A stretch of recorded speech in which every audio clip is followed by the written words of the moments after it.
For a long time, bites from the venomous habu snake were a serious issue in parts of Japan, deeply affecting people's lives.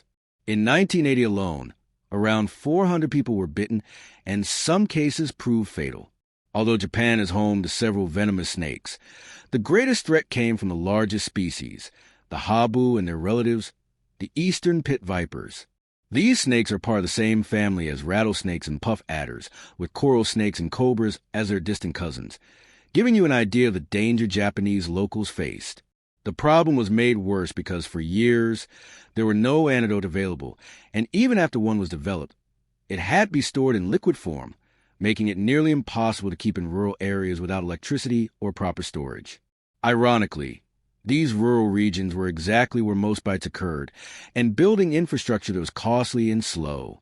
Eventually, Japan decided on what seemed like a brilliant solution: introduce an animal that eats snakes and is immune to their venom.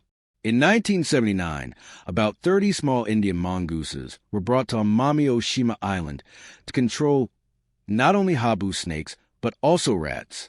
Since mongooses are naturally found in places like India, Nepal, and Pakistan, the idea seemed promising at first. By 1993, however, their impact became impossible to ignore.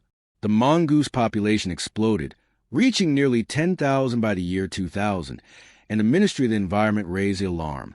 Strangely enough, while the snake population did drop, mongooses weren't responsible at all. Despite being agile, fast, and naturally resistant to cobra venom, mongooses showed little interest in hunting the habu. One major problem was that mongooses are active during the day, while the habu is nocturnal, so they rarely cross paths. But even if they had, mongooses preferred easier prey like mice and rabbits rather than the difficult and dangerous task of catching snakes. In other words, the perfect solution turned out to be anything but leaving Japan with a new problem: an invasive mongoose population that the local wildlife was not prepared to handle. In the end, the mongoose turned out to be completely useless for the job they were brought in for, but very successful at breeding. By 2000, the Japanese government had to launch an active program to reduce their growing population, and since then around 32,000 mongooses were captured.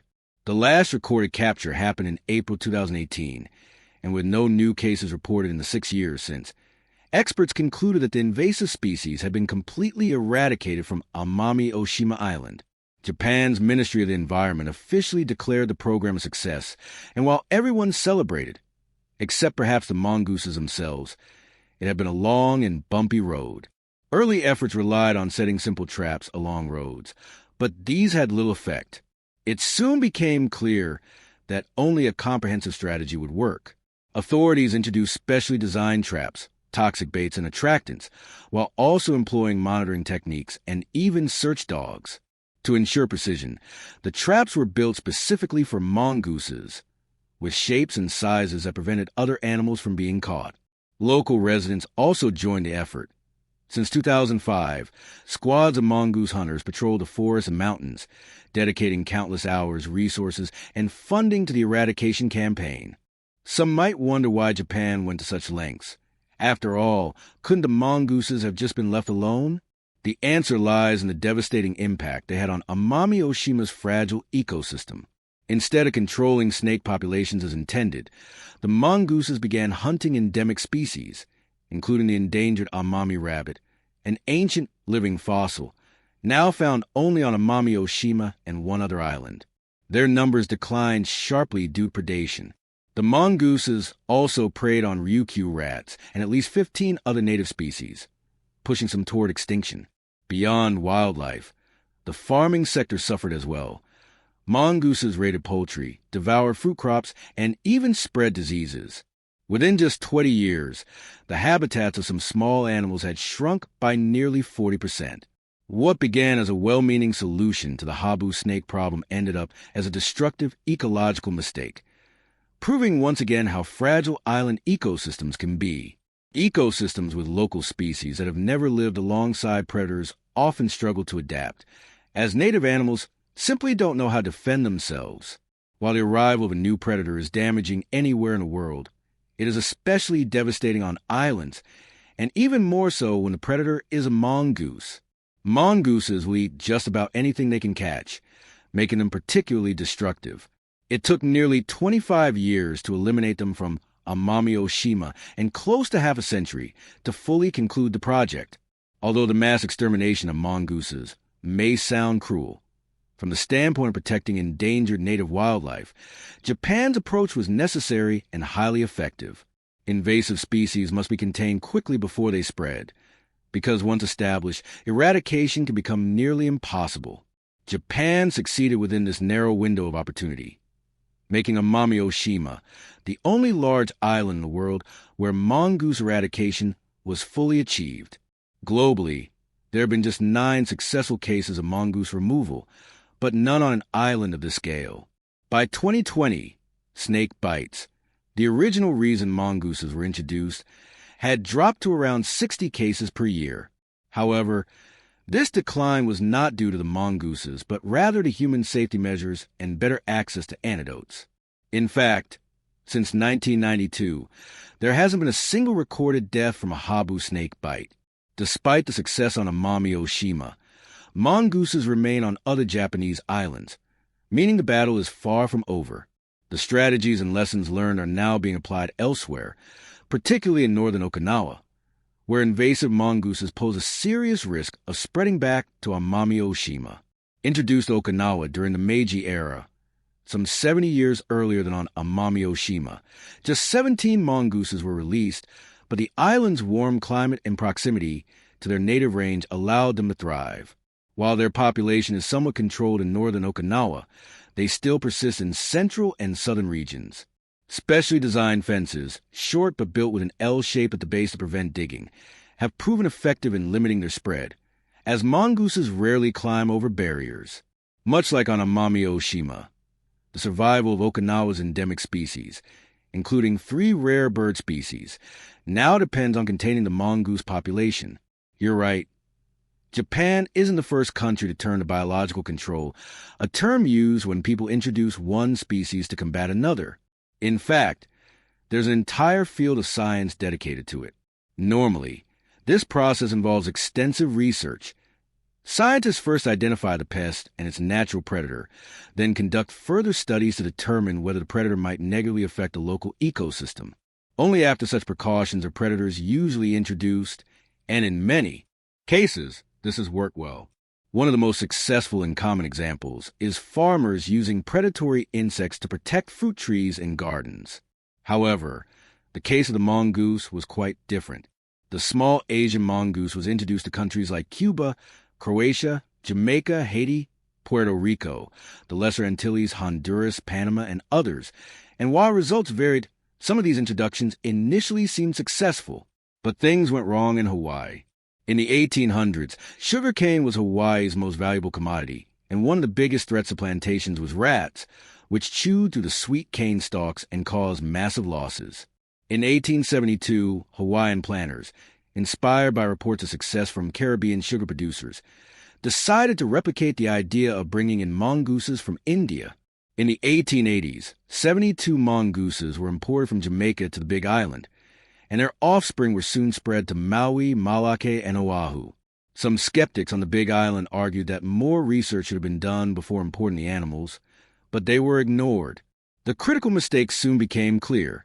Rats are nocturnal and active at night, while mongooses are diurnal and active during the day. This meant the two species rarely even encountered each other, and instead of controlling rats, the mongooses devastated Hawaii's native species. Ground-nesting birds, turtles, and other small animals were left vulnerable, as their eggs became easy prey for the predators. Over time, the damage grew severe. Numerous bird and turtle species face extinction, with at least 8 native Hawaiian bird species wiped out, many of which are now listed as federally endangered. Efforts to mitigate the disaster included installing barriers to keep mongooses out of protected areas. But unlike Japan, Hawaii had missed its critical window for eradication. Controlling mongoose populations is now nearly impossible, and they remain a permanent and destructive part of the island's ecosystem. Interestingly, the Hawaiian government does not even classify the mongoose introduction as biological control, Since the animals were never properly assessed before being released, a cautionary tale of what happens when invasive species are introduced without careful research. Hawaii, in fact, got off relatively easy compared to Jamaica. After a British colonist introduced mongooses to his Jamaican sugar plantation in 1872 to control rats, the plan backfired. The mongooses did not eat the rats as expected, but instead spread across Jamaica, devastating populations of local birds and reptiles. With fewer natural predators left to keep insect and arthropod populations in check, a severe tick outbreak followed. While colonists complained, British authorities dismissed the issue, insisting that the ticks were simply attacking the mongooses and that nature's balance would restore itself, an assumption that proved false. The same destructive pattern played out elsewhere, on 4 small Caribbean islands. For instance, the St. Croix ground lizard population was nearly wiped out by mongooses and habitat loss. On its namesake island, these lizards vanished entirely. Fortunately, conservationists intervened, relocating surviving lizards from 2 neighboring islands and boosting their numbers from just 400 to nearly 3,000. Today, scientists are not only working to protect the species from extinction, but also striving to reintroduce them to their original home. The mongoose has a long and complicated history with humans. A fascinating discovery in Egypt revealed a 4,000-year-old tomb painting showing a mongoose on a leash, the only known depiction of its kind in Egyptian art. Although mongooses have never been fully domesticated through controlled breeding, some cultures kept them as pets or working animals, mainly to combat pests like snakes, rats, and mice. Scholars even suggest the Egyptian mongoose may have been trained to scare away birds, making hunting easier. Intriguingly, the same tomb also shows another leashed animal, possibly a dog, or perhaps a goat without horns, adding to the mystery. In modern times, there have even been attempts to train mongooses for entirely new purposes. In Sri Lanka, where locals have long relied on them to chase cobras from farms, officials once proposed using mongooses to detect illegal substances. A grant of $50,000 was secured, a specialist was hired, and the National Zoo offered its grounds for training.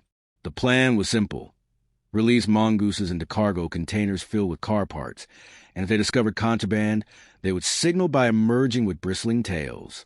Surprisingly, the animals performed well in tests, proving they could be trained. Enthusiasm was high, but political changes and upheavals halted the project before it could take off. The idea was abandoned, leaving many to wonder what might have been, perhaps even imagining a sequel to Zootopia starring mongoose police officers.